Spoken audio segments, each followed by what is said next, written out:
Hello, everyone. We got a brand new show for you. It's time to talk some fantasy sports. Let's talk fantasy. I'm joined by Commissioner Extraordinaire Mario, the czar of several fantasy leagues. Joey and I are both in, and Joey Richards, my other two of my LTB correspondents who know fantasy football very well, who know the draft very well. And we're going to dive into some dynasty talk, have a little fun previewing the draft, some players we like maybe for the Broncos, and then also have that fantasy angle, of course. But first off, fellas, how are you doing today? Zach, I'm doing fantastic. I'm excited to be here for this show right now. Whenever I get Zach and Mario in the same show, it's mayhem. It's craziness. There's never been one Mario plus Zach show I've been a part of that's just not ridiculous. Let me break it down real quick. It's polar opposite personalities that kind of like each other. It is just craziness when it's. We really like each other. No, kind of like we mostly like each other. You guys very much like each other. Also, though, you guys very different, like all of it, so it's fun to watch. I like seeing the dynamic here. That's my favorite thing. And hey man, I might just end up sitting here and watching. That's how I'm feeling. I can't wait for this shit to go off the rails 3 minutes in, and we have this pretty set plan of what we're going to talk about, and I just can't wait for it to everything be thrown out the window. But yeah, man, I'm doing fantastic. Anytime that I have the honor and the privilege of appearing on LTB, I mean, obviously the appearances are very few and far between, especially now that you guys are slowly ascending to the top of the mountain. You know, early on in the career, like in the infancy you're our most of featured LTB, guest. Every other week, it was like, oh man, we got to have Mario on. He's so great. We can make fun of the fact that he's bald and older than us. And now it's like, well, you know what? We'll throw Mario a bone every 2 months, and we'll like, you know, he's getting old and he doesn't have a lot of friends, and we'll just bring him on to, you know, give him a little bit of an ego boost. You know what I'm saying? So I appreciate you guys. Like I said, anytime that I get to hop on with you superstars, it's a great day. Mario, we're a month removed from you having a weekly show on the channel. I mean. Exactly. And then once you didn't have a need for me, I was gone, baby. No. Okay, we'll get you back in here. That's why we're doing the dynasty talk. Like, I'll say this about that's why we're doing the dynasty talk. You're here because of me. I had to reach out to both of you because I'm like, I know if I leave it up to Zach and Joey, nothing's ever going to get done ever. So, like, I had to threaten you with information, with inside information, in order to lock this shit down. I'm just sitting here waiting by my phone like, I know they see my text. We don't, though. That's where you're wrong. Man, that information. We're not going to get into it. Anyways, Mario, the one thing I will say about Mario, and I mean this 100%, he has been invaluable, like just completely. I can't put a price on how important he has been to what we have done. Just as far as information goes, the stuff that we wouldn't be able to say it came from Mario, but just information. And then also on top of that, I think Mario, Zach, tell me if I'm wrong, most requested guest we've had. Certainly. Especially, and that's why we have him on more regularly than any other guest. This is like, yeah. Comments are crazy. Alex does YouTube or whatever in the comments. He's going to be ecstatic. He's going to lose his mind. There's not been one podcast that says, "Where's Mario?" There's people at every single show, at least one, that says, "Where is Mario?" So Mario has done a lot for our podcast, just generally, just a lot. Whether it be bringing guests on, just all different types of stuff. So I'm excited to get into this, man. We need to have you on also just to Let's Talk Broncos more on a frequent basis. That's something we're going to figure out at some point this season. But yeah, I'm excited. I love you for saying that, Joey. All right. Well, to end the love fest, I'm going to get us into the quarterback, something that I know the fantasy community and Broncos country will be interested in, especially these three top guys. It looks very likely like they'll go 1, 2, 3 right now. It seems likely the NFL is going to stack them, Williams, May, Daniels. But I'm curious from a fantasy perspective, particularly a dynasty perspective here, how are you guys stacking those three? Mario, So go Joey, here's how. I mean, obviously Caleb Williams is going to be QB1, and in any dynasty draft, he's either going to be the first or second pick. Now, if you're in a league that has like you can start multiple quarterbacks, like maybe it's a 2 quarterback league or a super flex, quarterback is invaluable. So you're probably going Caleb Williams first overall, unless you're set at quarterback, in which case you're going Marvin Harrison Jr. And there's literally, as it stands now, unless something insane happens, there are no other options for like your first overall pick in Dynasty. But in terms of quarterbacks, from a fantasy standpoint, Caleb Williams, pretty solid in that number 1 spot. But Joey, I actually have Jaden Daniels slotted in at number 2, and then Drake May behind him at number 3. And keep in mind, if you're watching this, this isn't like ranking quarterbacks. This is from a fantasy standpoint. And obviously, we're just going to preface this right now and say, obviously, landing spot is going to matter. So just keep that in mind. It's like we know that these can and will change, like before the combine, during the combine, after the combine, during OTAs, during training camps. Like there's going to be a lot of fluctuation, but we're trying to give these rankings like so you can get out ahead of your league, because we've noticed there's just not a lot of like fantasy dynasty content. So we're bringing 3 people together who are all really good at this to provide that insight. So anyway, I digress. Jaden Daniels, I have at number 2, and I have the ages as well in case you're worried about that in a dynasty league. Obviously, the age of the quarterbacks, especially, and then some of the position players can matter. Caleb Williams, 22. It's a no-brainer. His birthday's in November, so he'll be 23 once the season starts, but he's a young kid.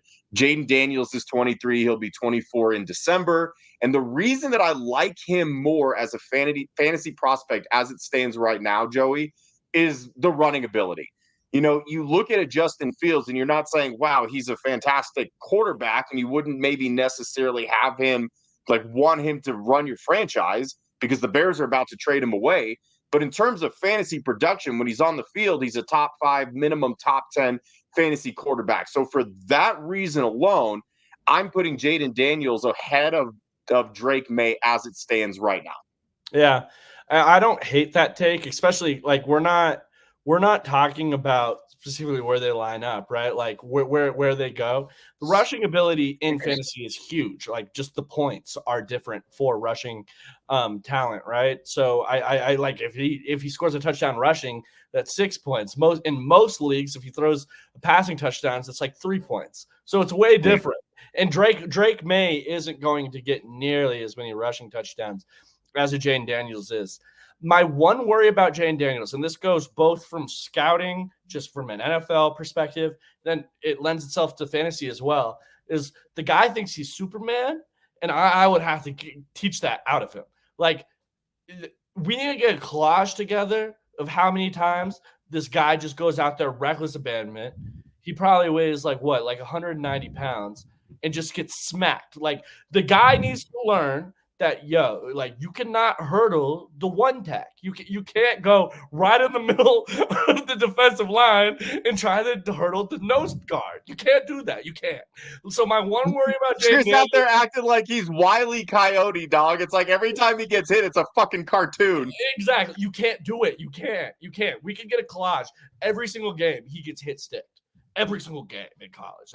He's the anti-Lamar Jackson. Lamar has that knack for avoiding the hits, and Jaden has a magnetism towards taking them. I would say, I don't know. I would take May or Williams over him. Frankly, I'm surprised you have Daniels over May. I do get that the rushing ability absolutely brings value, but I think Fields has been able to survive that way in part because of his stocky build. I don't know if Jaden Daniels is going to be able to.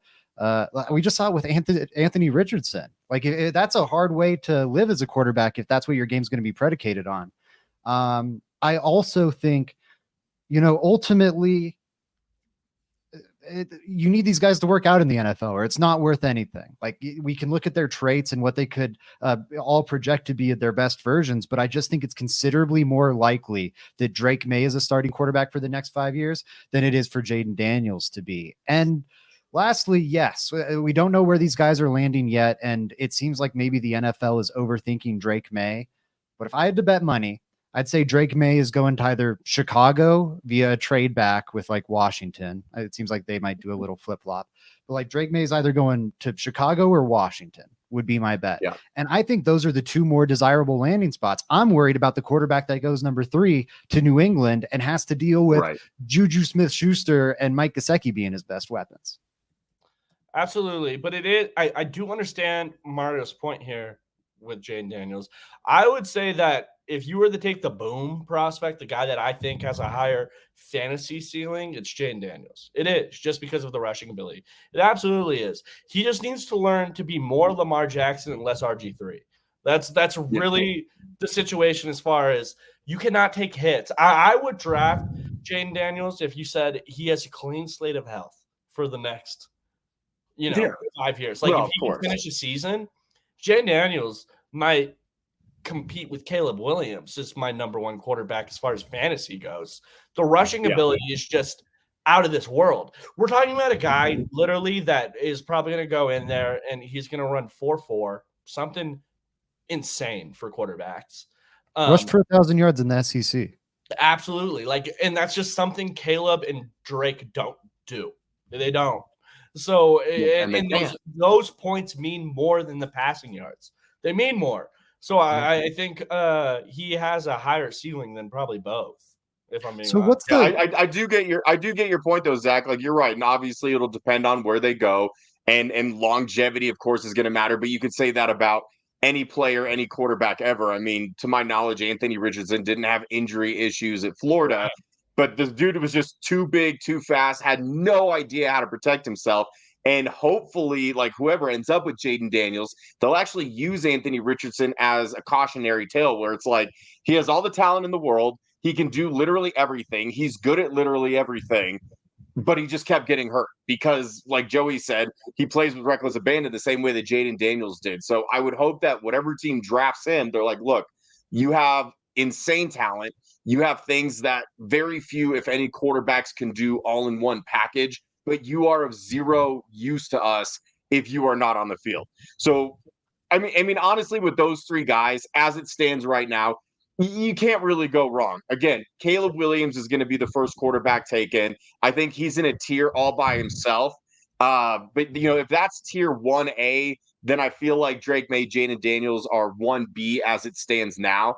And then the tier 2 guys, and this is what I'm really interested in. Because when you're talking about dynasty, typically you have 1 pick per round, right?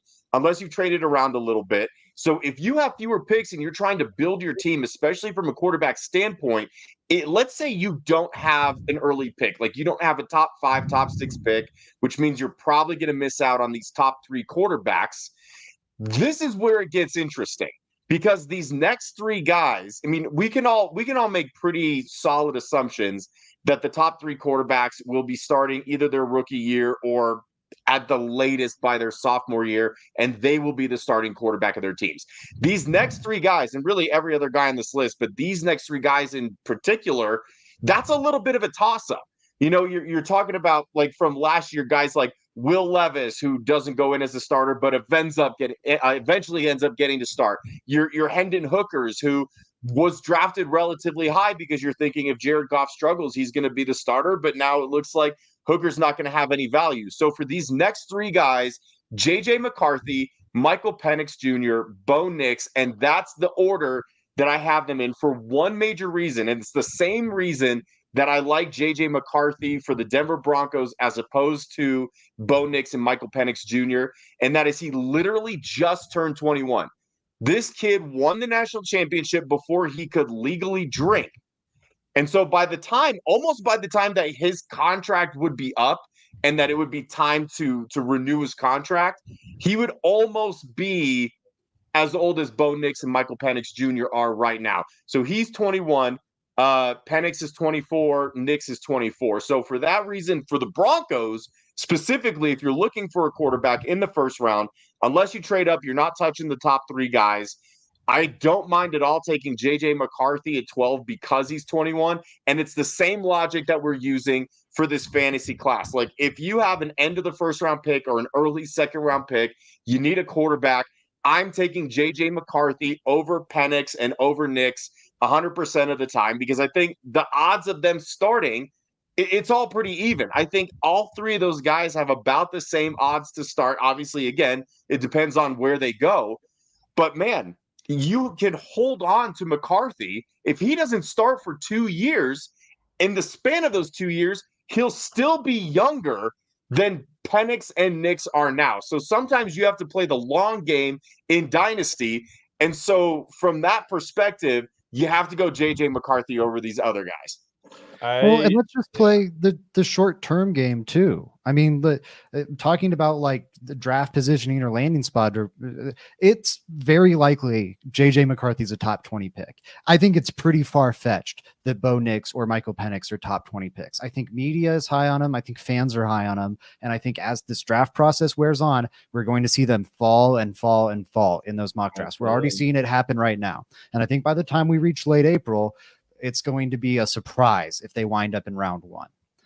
And that's huge. That is so huge. The opportunities afforded to a first round quarterback are dramatically different to the opportunities afforded to a quarterback drafted in any other round. And that's not to say Nix and Penix won't get opportunities. I think they probably do, but you do not get them the same way a first round pick does. I would absolutely take JJ, and maybe this is proven wrong come the draft. I'd be surprised if that's the case. I'd absolutely go with JJ McCarthy he's got plenty of developmental upside. He's got plenty of tools. And I think his game translates the best to the NFL level. Joey and I have been DMing about it plenty, but that Oregon offense is pretty goofy. And we think Shador would have been dicing it up in there. And then I cannot get behind Michael Penix. I know some people love him. I don't get it. I because feel we just so saw far 2 away from everyone. years of a quarterback that can't throw the ball in the middle of the field, Zach. The last thing that we want is another guy that does the exact same shit. He's old and he's got like the knee things. And then talk about Russell Wilson, but Russell Wilson was an elite downfield passer. And there are some metrics that would suggest that about Penix. But I think if you watch, especially like the quarterback angle, I don't know if he's that great. I think he has like 3 NFL wide receivers who downfield can make good adjustments and make their quarterback right. It's often said deep accuracy, downfield effectiveness is not a quarterback stat. It's a wide receiver stat. Who has a better receiving core than Washington? So when Penix is being buoyed by this deep passing success, he'd be the one I'd take last. Personally, there's just so many red flags there. I would rather go with Nix, and maybe you get a backup. Frankly, the biggest gap in all this we've talked about, and this is what I want to ask you guys, if you agree with me here, I think those top 3 are fairly close. I think there's a decent gap between Daniels and McCarthy for me, but for me, the biggest gap in any of this we've talked about is McCarthy and then Nix and Penix. Yeah, I would be taking Nix and Penix near right with that tier 3. What is the bonus for taking Nix instead of a Spencer Rattler? I feel like those guys have fairly similar odds of panning out, and one I'm going to be able to get way later in my dynasty draft. What do you guys think about that? Well, just saying, I just want to say this real quick, and I'll kick to you, Joey. Like from a dynasty standpoint, like playing off of that, Zach, McCarthy is worth a late first, early second pick, assuming that it's a 2 quarterback league and you can play 2 quarterbacks. If not, the value isn't quite there for me. So it depends on what kind of league that you're in. But under no circumstances, regardless of the league that you're in, would I be taking Nix or Penix anywhere before the 3rd. And honestly, it would have to be a mid to late 3rd round pick for me. And I would have to feel really good about where the rest of my team is at before I take a stab at Nix and Penix at this juncture. And you're right. Wherever Spencer Rattler goes, I don't think that I think you're right. The drop off from McCarthy to Nix and Penix is greater than the drop off from Nix and Penix to Rattler, assuming that there's even that much of a drop off at all from a fantasy standpoint. And so, sorry, go ahead, Joey.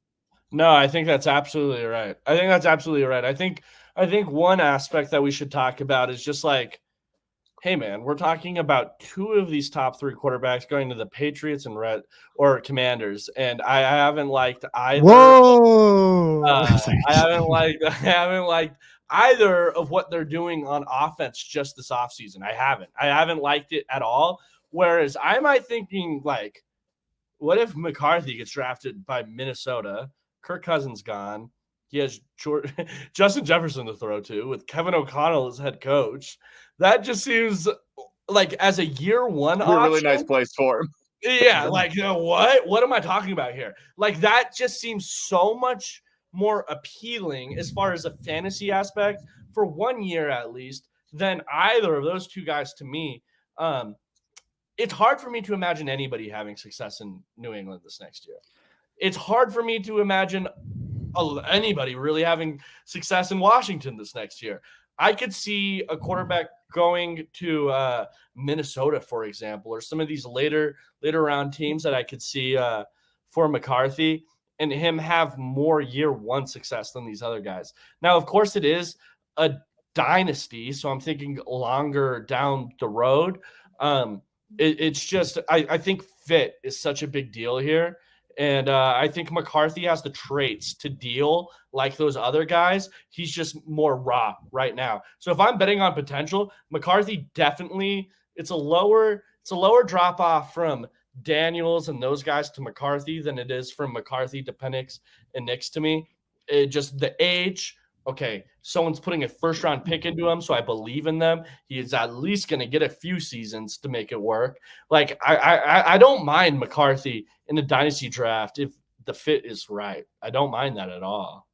I agree. And the fit, I think, has a good chance of being right. I mean, over these next few months, I think the teams he's going to be mocked to most frequently, looking at the draft order here, it's probably going to be Atlanta. Again, those mid-first round teams with quarterback needs, like Atlanta, Minnesota, Denver, and Seattle. All those teams outside of Denver are stacked in terms of weapons. And then I think the Broncos, as just a pure fantasy GM, that would be the one I'd least want the guy I'm drafting to land with. That said, you're still trusting him with Sean Payton, who ever since he became a head coach has maximized every single quarterback he's worked with. He's gotten the most out of all those quarterbacks. I don't know. I'd feel pretty good about that. It's not perfect, but I wouldn't be, to Joey's point, I wouldn't be surprised if that mid first round pick quarterback ends up being a better dynasty value all said and done than Jaden Daniels or some of those top guys. Mm-hmm. Absolutely. Yeah. And real quick, guys, just to round out the top 10. And honestly, I threw Joe Milton onto this list because I didn't want to have a top 9. Yeah. So Joe Milton is slotted at 10, but he's terrible. And the only reason that he should end up on your team is as an undrafted free agent. But 7 through 10, I had Michael Pratt, Spencer Rattler, Jordan Travis, and Joe Milton. Jordan Travis is really interesting to me because he doesn't have the biggest arm, but he can fit it into any window. But obviously the biggest issue is he's one of these guys that you're going to get value from with running. Guys like Rattler and Pratt, they're not going to run. They don't quite have that capability. They can move around a little bit, but Jordan Travis will eat up yards running. The only problem is he's coming off of this unbelievably gruesome injury. And so I'm going to have to see something from him. I mean, he's going to go in the later rounds. He'll be a day 3 pick, if not an undrafted free agent, kind of depending on where he's at with his injury. But just in terms of a late round dart throw for a quarterback, you could do a lot worse than Jordan Travis. And so that's just the guy that I want to highlight as a deep sleeper. So if you're drafting into the 5th, 6th round, chances are you're not going to find anyone. You're trying to find dudes who are going to struggle to be on the practice squad. So at that point, it's nice to make a dart throw at a Spencer Rattler, a Michael Pratt, or, even later a Jordan Travis. Yeah. Sorry, Joey. I like the Pratt shout out a lot. That's one that I would be earmarking myself if I'm in a massive league like Mario's. I don't know how much long-term starter upside he has. I think there's a chance it ends up happening, but he looks like one of these guys like a Nathan Peterman. And I know he was awful once he got into the NFL, but he just looks like a guy that you can pencil him into. He's going to hang around as a backup for the next 5-6 years. I think he's going to be what we listed off: Rattler, Milton, Travis. I bet he's in the league longer than at least 2 of those guys. Probably 3. He'll be like how Tyrod Taylor is now. I think, or Davis Mills. That's where I see him. Well, yeah, I mean in terms of skill set, where Tyrod Taylor is never going to blow you away, but down the stretch, He was actually on my team because I had Justin Herbert as one of my quarterbacks who went on the IR. I had to scramble for a quarterback. Tyrod Taylor helped win me a playoff matchup. So even though he's not going to ever be a long-term starter anywhere and he's never going to be slated as a starter, he's going to get thrown in there every once in a while and get spot starts. And because of his capability, he'll be able to score you 15, 17, maybe 20 points, which is more than enough that you could ask for. That's the kind of role that I see for Jordan Travis, like where Tyrod Taylor is now. He'll be a good backup if he gets an opportunity. I think he's a guy that can put up points. I see him as like a better version of a Dorian Thompson-Robinson from last year. I like that. Assuming that the medicals are clear, but that's a big if. That is a big if, but let's look at maybe how some of these top weapons stack up to this quarterback rich class. I know you were talking earlier, Caleb Williams or Marvin Harrison Jr. in the running for that top pick. How do you think, looking at, let's pretend we're talking 2 quarterback leagues here. You've got those 3 quarterbacks at the top of the draft. I think you've got 4 top weapons, Marvin Harrison Jr., Malik Neighbors, Rome Odunze, Brock Bowers. How do you think those 7 stack up? Where, if MHJ and Caleb are in a tier of their own, who's the next guy? Who's the third guy? Just in general, how does that tier shake out? I love Malik Neighbors, and I think in most any other draft class he would be wide receiver 1. It would be pretty handily, but Marvin Harrison Jr. is a generational talent. Like there's no prospect that's ever a sure thing, and we know that. But he's as close to a sure thing as you're ever going to see. Like, there's really no weakness to his game. He's big, he's strong, he's fast, he's got the hands, he has an incredible route tree.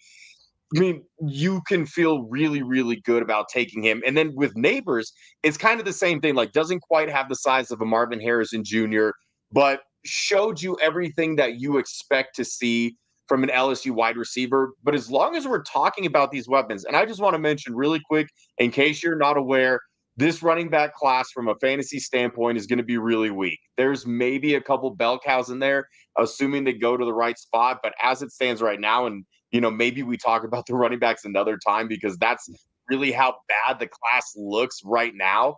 There might not be a running back worth taking in the first round of your dynasty. And there might not even be one worth taking until like midway through the second. But anyway, the target that I have, so after the quarterbacks and after Marvin Harrison Jr., I want to put Malik Neighbors up there. But because of his position, I'm actually going to put Brock Bowers up there. We have seen that tight end is such a premium position. Like 2 seasons ago, when Travis Kelce was the highest scoring tight end by 100 points, like he had outscored tight end 2 by 100 points. It was something like 60-something% of the teams that had drafted Travis Kelce won their leagues because he was the X factor. You're talking about a position that by and large does not score a lot of fantasy points. And so the way to maximize your point scoring is to get points from places that you otherwise wouldn't get them. And honestly, you look at this year from tight ends, none of them really blew you out of the water. I think if I remember correctly, Hawkinson ended up being tight end 1, or he was until he got hurt. I know Laporta finished somewhere up there. And that's the thing, like Laporta, who's a rookie tight end, went to a great situation. In most drafts, like was not even the first tight end taken, but that guy is a league winner. In the other league, the standard league that we're in, guys, I had Laporta late, and he was one of the reasons that I won the league. And that doesn't really matter. I just wanted to throw in the fact that I won the league, and that's that. But no, I think it's got to be Brock Bowers. And of course, he has to be used correctly. The last thing that I want to see as a proud Kyle Pitts owner for the last 4 years in Dynasty, I desperately want him to go somewhere where they know how to use him. Like as a football fan and as a fan of his game, the same way that I was with Kyle Pitts, please, for the love of God, football gods, allow Brock Bowers to go to a team that knows how to use him. Absolutely. Because I had every intention of taking him in our dynasty draft, Zach. I traded for the 5th overall pick. I just traded for the 6th overall pick, which Zach is really upset about because he had his eye on that. And I'm absolutely targeting Brock Bowers and am praying that he falls to me because that is the biggest positional value that you can get. I would agree. I was going to say the same thing. I was going to literally say the same thing. I think tight end is a premium. I think where he lands is a big deal, exactly like you said, Mario. If I'm looking at the list here, if he landed, I think his dream spot would be the Chargers. If Brock Bowers You're jumping up lands, and down. yeah, if Brock Bowers lands in Los Angeles with Jim Harbaugh as their head coach, who runs so much of that big personnel, we're running tight ends. I've used Vernon Davis before. I used all these tight ends at Michigan. And they need one. They need a legit receiving tight end so bad. Absolutely. You just drafted a wide receiver in the first round last year. He had a terrible rookie year, but maybe you don't want to throw that investment away. I would like that. That would be the dream position. Justin Herbert at quarterback too. It would be insane. If he is right there, he almost has a case, depending on where Marvin Harrison Jr. goes, where it's like, man, Brock Bowers could be a monster down there. I think the position is harder to find. Like elite tight end is just so hard to find. Where if I'm looking at wide receiver, like, I don't know, would it blow your mind if Roman Wilson ended up being one of the top 4 wide receivers out of this? And I could probably get him so much later, like that, or Troy Franklin from Oregon, one of these type guys later in the situation where, you know, I like where they are going more than these top wide receivers. Just from a pure football perspective, I think Malik Neighbors is insane. I think he's so good. I just am looking as far as the dynasty aspect. Man, quarterback matters. Who is throwing these guys the ball? Like, could you imagine Terry McLaurin's stats in fantasy if he had a real quarterback ever in his career? It would be absolutely. Why traded him? Yeah, exactly. Like, there's guys like that. Like, there's no other position that is more reluctant on another guy like wide receiver is. So, I don't know. I'm just looking at the wide receivers, and there's a lot more of them than there are tight ends. A ton. Yeah. So, and guys, honestly, like after Bowers, it is a steep drop off. Like, I think Jatavian Sanders will be good. He'll probably be a 2nd or 3rd round pick, I would assume. And I love him. He's 21, just like Bowers. Bowers is 21. Like, that's incredible. That adds to his value even more. But man, after those top 2 guys, you're talking about Cade Stover, Dallin Holker, Jaheim Bell, Ben Sinnott, Theo Johnson. I mean, like, probably solid guys, like, fine, not going to get drafted too terribly high.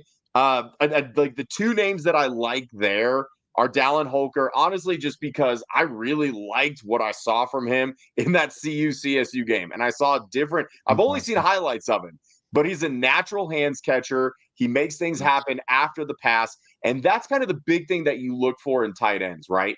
You want a tight end that's going to catch the ball. So some of these rankings, they're difficult to put together for a tight end, because I feel like a guy like Cade Stover, he's a good receiver, but he can block. And so I feel like he's going to be used to block more than a guy like Brock Bowers will be, or a guy like Jaheim Bell will be. So when you're picking these fantasy tight ends, you're going to have to try and find the guys where it's like, all right, they're in line, but they're not being asked to block as much as they are to run routes. Yeah, but I think it's tough to balance, because you also like look at Cade Otton popping off, becoming a great fantasy tight end for the Bucks. I think that's in large part because he was given the opportunities, because he came in as a ready-made blocker. So I think I always value the availability in my fantasy guys. Like, who do I know will be playing some football? But I agree. There's a huge drop off. Chris Manhurts and Eric Tomlinson also blocked really well, and they never really developed into receivers. So let's not get carried away. Or I would say this. I would rather have the pure receiver, obviously, than the pure blocker. Right? 100%. You would lean more that way, while also putting forth like, hey, what role are you playing on your offense? Like, I would much rather, like, Evan Ingram's a great fantasy tight end, right? 960 yards this last year. That's a guy that you would really like, but it's so many of those guys get lost in the shuffle, right? So there's not a lot of offensive coaches or play callers that know how to utilize them correctly. Can I play them in the big slot? And that's ultimately what a lot of these guys would do. It's just so many of these guys get lost in the shuffle. I would say just this, going on to Mario's point, the drop off from Bowers to the next guy is so steep. It's not even close. We're talking about, like you said, Travis Kelce, right? You brought up Cade Otton. This is like going from Travis Kelce to Cade Otton. It's not close. Like you can still get a cool player, but this is massive. Whereas if I'm looking at wide receiver, I'm looking at, okay, what's the drop off from Marvin Harrison Jr. to Malik Neighbors? What's the drop off from Malik Neighbors to Roma Dunze? What's the drop off from Roma Dunze to Brian Thomas? Like all of them are kind of stack up. There's no stack up in tight end. There's none. So to that point, where do you think who is your late round sleeper pick in terms of these weapons? Well, I want to get to running back in a second, but are you asking like tight ends and receivers or just receivers? Yeah. Receivers, tight ends. When we're talking, that third, fourth round spot, kind of where, I don't know, maybe a Jatavian Sanders is going, maybe that second, third tier of quarterbacks, Knicks and whatever are finally coming off the board. Who do you think are the weapons you're circling? I know you highlighted Jordan Travis as a quarterback. You're looking for late. What about the pass catchers? I'm going to take this opportunity to continue my love fest for Malachi Corley. And I am absolutely obsessed with this kid's game. And in terms of like circling this all back to the Broncos, if the Broncos can nab this guy in the third round, because I think it's a foregone conclusion that Jerry Jeudy is being traded, there is a chance that Courtland Sutton also gets traded. They're going to release Tim Patrick, but I'm sure that they're going to bring him back. Malachi Corley, especially with a Sean Payton, would be so unbelievably valuable. They call him the Yak King. That's yards after catch king. I have him ranked higher than I have seen him anywhere else. And maybe this is just one of my delusions because every year during draft season, I pick a handful of guys where I'm like, I'm their ride or die. I am going to root for them no matter where they go. I'm going to be a huge fan of theirs. Malachi Corley was my very first draft crush. And what I like most about him in his game as it translates to fantasy is the yards after catch. This guy went through an incredible transformation like during that COVID year. He went from like this kind of slender, skinny guy. Like he went from being built like Zach to being built like me in the span of like a year. And so now he has wide receiver ability in a running back body. So it's like, I'm not going to compare him to Jamar Chase because he's not Jamar Chase. But in terms of that build and the capability after the catch, Malachi Corley has shades of that. Again, I'm not drawing a straight up comparison because that would be batshit crazy. But in terms of like finding a late second round, mid third round, maybe depending on this class, like this wide receiver class is so deep. Corley could be, I mean, I have him as my number 9 wide receiver. He could be the 15th, 16th wide receiver off the board in a dynasty draft. And I would not bat an eye because that's how solid this receiving class is. But I am absolutely all in on Malachi Corley. And real quick, I want to take this chance to talk about the guy that I'm not high on, and that is Keon Coleman. And Zach, we talked a little bit about this. I don't know what it is. He's got the big body, the big frame. He's an absolute Adonis physically. He's a great athlete. He is not a good wide receiver. And the shit that he did at Florida State, don't get me wrong, it was incredible to watch. He was a human highlight reel. You cannot get away with that in the NFL. There was almost no separation to his game. He's more of a hands catcher than a body catcher, which is good for a man his size. But there's just no nuance to his routes. There's not a lot of nuance to his game. He's one of these, big bruisers where it's like, throw it up to him, let him make a play. He's almost like a Courtland Sutton, right? He will physically dominate you from time to time, but he's not going to be reliable in terms of release and separation. Like, you're not going to be throwing to a wide open Keon Coleman routinely.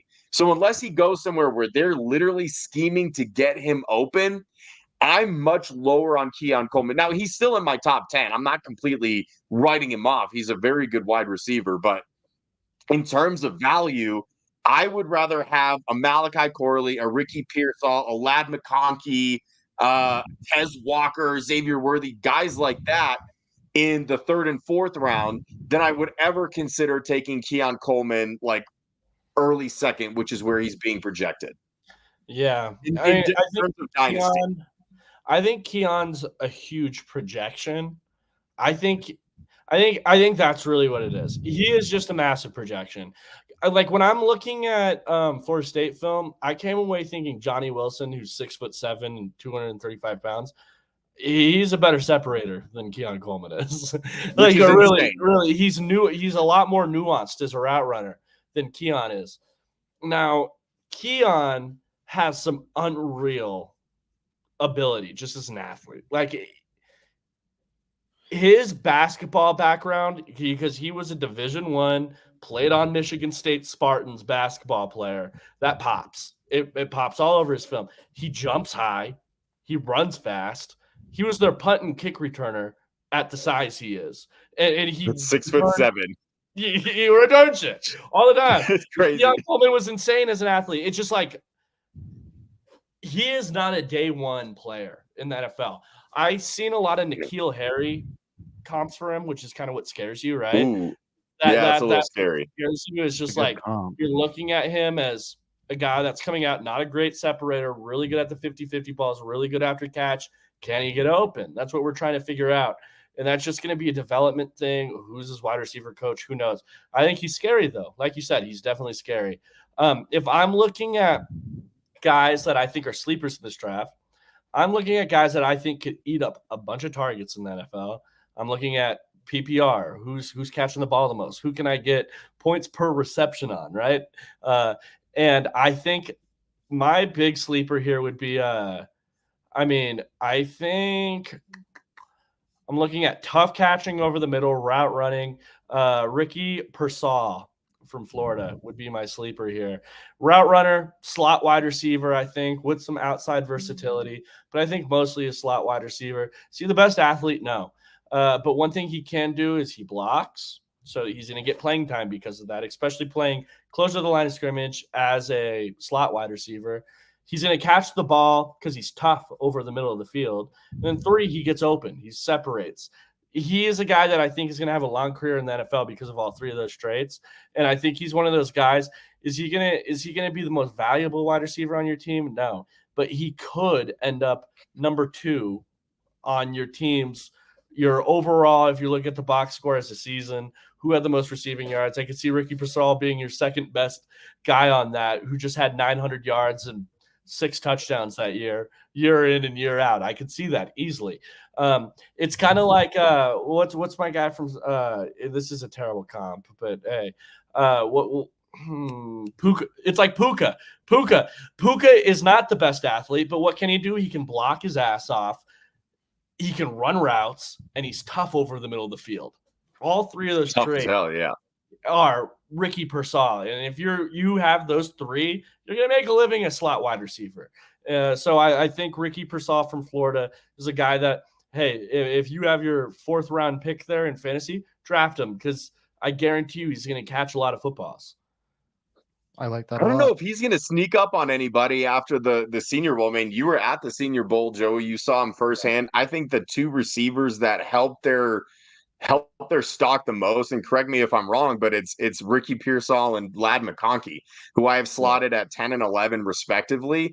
And I was lower on them quite frankly. Like, I didn't know a lot about their game. Like, I think Ladd McConkey kind of got lost in the sauce at Georgia. You know, they ran the ball. They wanted to go through Brock Bowers. McConkey was their kind of sure-handed target, you know, the go-to guy, but they're not throwing the ball over the yard. You know, Florida has been down bad for several years. I mean, they didn't know how to use Dameon Pierce, and he ended up being a really good running back his rookie year. They had no idea how to use Anthony Richardson, who, you know, could very well turn into a top 5, top 10 quarterback in this league. And now we're saying the same thing with Ricky Pearsall. It's like, I didn't know anything about him because Florida's just been ass. And they have all this talent run through there, and they have absolutely no idea how to use any of it. So this is the time that those kind of guys, their draft stock is going to slowly rise.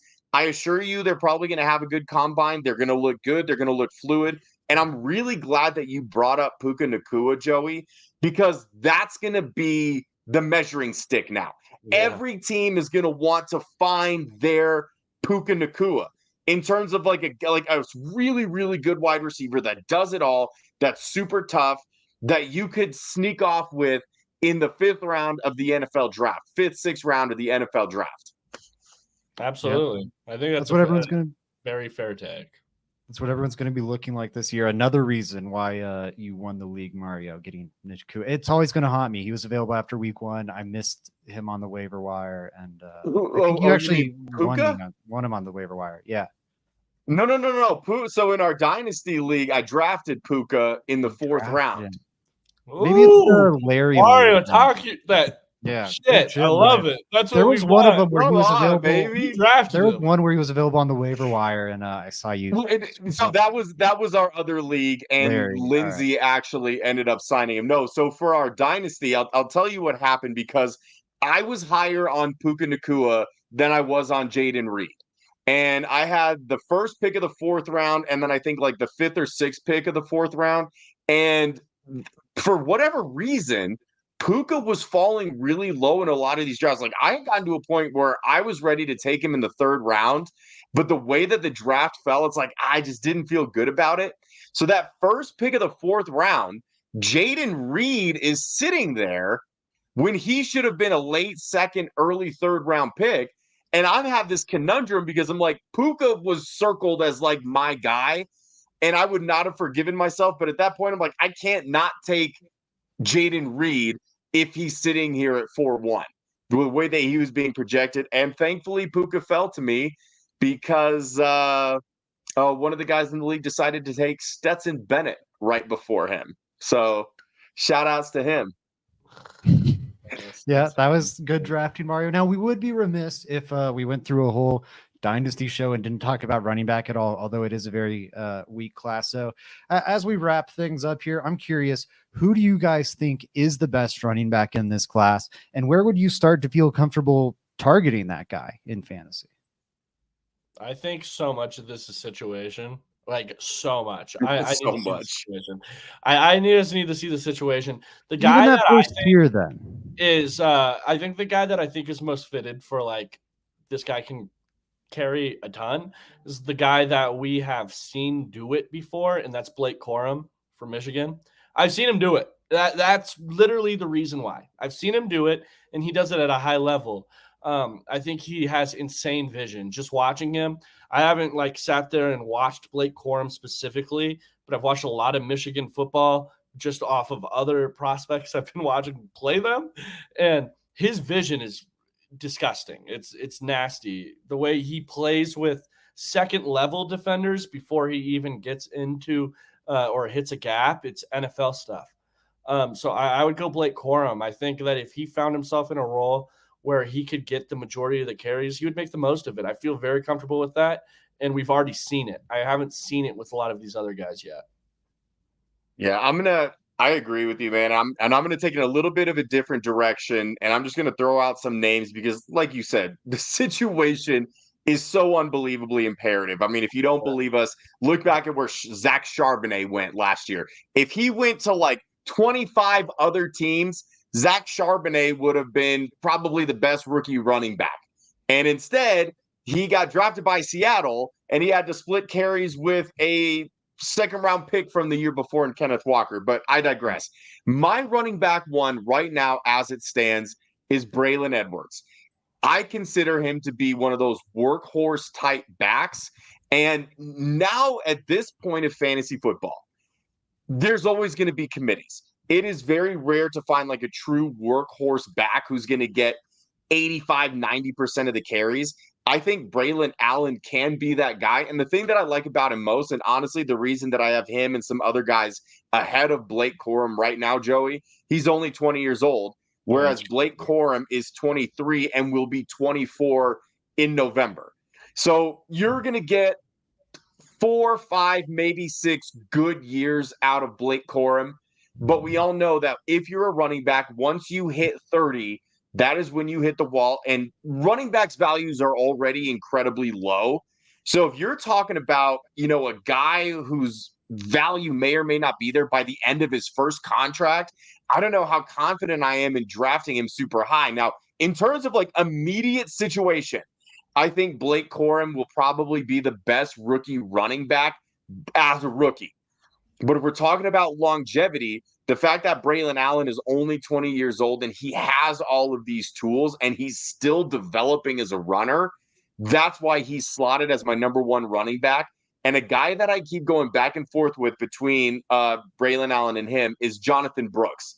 But there's the asterisk there because he was an absolute monster at Texas. He was really what got that offense going. But again, we're dealing with the injury. How is he able to recover from his injury? Is he going to be the same guy that he was beforehand? Time will tell. So I have an asterisk there. And then one other guy that I wanted to throw out, who's my RB7 right now, but I think during the combine, his draft stock is going to skyrocket. And that's Jalen Wright out of Tennessee. He's 21 years old. And that dude is a freaking blur. Like you thought Achane had a second gear. Wright is like Devin Achane, except he has a much better, more physical build than Achane did. And he can catch the ball out of the backfield, which when you're looking at running backs in today's fantasy, especially if you're in a PPR, which if you're not in a PPR, you're not playing serious football. Like grow up, you child. Anyway, you want to find running backs that catch the ball out of the backfield. It's exactly why Christian McCaffrey is far and away the best fantasy player this year because he was running back that caught passes out of the backfield. It was what saved Breece Hall from what was looking like a mediocre year because the Jets, it took Nathaniel Hackett. Can you imagine this, guys? It took Nathaniel Hackett until week 15 to learn how to use Breece Hall. And then he was like, holy shit, he can catch the ball out of the backfield? This is crazy. And then Breece Hall averaged something like 35 fantasy points per game. Why? Because they were throwing him the GD ball. That's what you want to look for. Wow. And so when it comes to those type of guys, Blake Corum, you'd have to tell me, Joey, I didn't see him catch a lot of passes. I think he's an able receiver, but he's not going to be like a Bijan or a Jahmyr Gibbs. And in fact, nobody in this class is. We'll just say it. But Jalen Wright has the capability to kind of like ascend up there. And we're talking about a guy who, as it stands right now, you could probably take him in end of the second, beginning of the third in your dynasty draft. And there will still be like a number of good running backs on the board, but I think you can feel really good about that. And then another guy real quick that I'm obsessed with is Bucky Irving. And I don't know what it is. It just felt like every time I watched him, he never went down on first contact. He's not the biggest dude, but he runs so much bigger than he is. And he is a very capable receiver out of the backfield. The only problem is historically, Oregon running backs have not been good because of the offense that they run when they're all wide open. But I don't know if we've seen an Oregon running back quite like Bucky Irving. Before we sign out, I like your Bucky Irving thing right that you went on right there because Bucky Irving is fun, man. When I watched him versus Oregon, he was really, really good. I hated watching him in that game. We couldn't tackle him. Here's some stats on Jalen Wright, though. So he was a guy that came in to Tennessee this year, and pretty much every single year they've been trying to replace Jalen Wright, and every single year he's won the job. Like you said, extremely fast. He's 210 pounds, and he can really block too, which gives him 3-down capability. But, I mean, this year we're talking about a guy that's probably going to run in like the 4.3s, and he's averaging 7 yards a carry in college and had 1,000 yards. Like, he's a Bronco. You got the opportunity. Bring him into Denver. He's a Bronco too. JJ McCarthy, Malachi Corley, Jalen Wright. Put it on the board. Those are your draft picks, Broncos fans. Love it.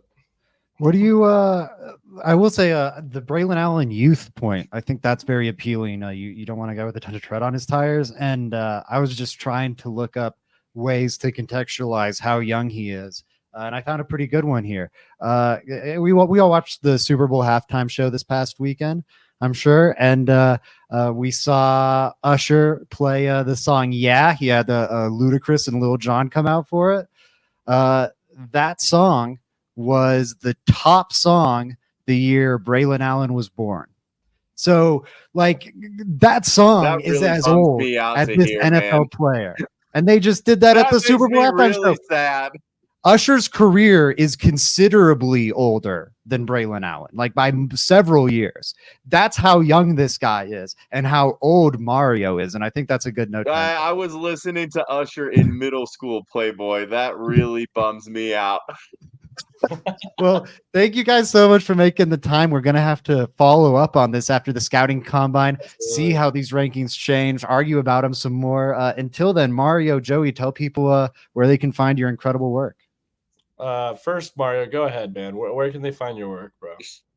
Well, you can follow me on Twitter at Patanzi Therapy if you want to follow along with my amazing work. Like, it's pretty much just Twitter, and then whenever these distinguished, whatever they are, whenever these two gentlemen ask me to be on their show, that's really where you can find my work. But if you want to find my real work, like what I do for a living that I'm actually really, really good at, you can go to VatanziTherapy.com. It's my website. It explains everything that I do, why I'm so unbelievably great at what I do. And, you know, I'm just here to heal the world, you know, like just give me a chance. So honest to God, if you are interested and you're watching this podcast, if you DM me at Vatanzi Therapy on Twitter and you mention this podcast, I will give you half off of your first treatment with me. Or you know what? Even if you've come in to see me and you mention this podcast, I will give you half off of a session. Ooh. What a bargain. Ooh, I'm taking your pain away. I'm taking your pain away for half the price. My goodness. Well, Mario was a saint. There's been a fascination over the last 5-7 years about I think really Brady spurred it. Look at these athletes pushing their longevity forever and forever, and I think people go, I wish I could invest in my body like they do. Hey, these NFL athletes who make millions and whatever, what do they spend some of that money on? They spend it on Mario Vatanzi, getting them right. I mean, I wish they spent more, but that's okay. But if you want to get worked on by the same guy that works on the likes of Justin Simmons and Patrick Surtain and Baron Browning and Jonathan Cooper, then hit me up. Shout out to them. And shout out to you, Mario. Yeah, everyone, go follow Mario for sure. That's my shout out. You guys know where to follow me. Make sure you're going following Mario. Go make sure you, like he said, the same work you guys could get Patrick Surtain gets is the same work you guys could get. That's enough of a cosign, I think. Look at those two jerseys he has in the background right there. You think those are autographs? Signed. You pay for those? Yeah. You think those aren't even like the best ones for those? You thought he paid for those right there? No. Shelby Harris actually said that I'm the real MVP. Where is it? Back here. Right here he wrote, Mario, you're the real MVP. No big deal. And then that's Chris Harris Jr.'s Pro Bowl jersey. Yeah, I mean, come on. So make sure you guys are going there. It's a no-brainer. Yeah, what an ad, Mario. You owe us. That was like 4 minutes of ad spot. Anyways, until next time, everybody, go Broncos. We'll see you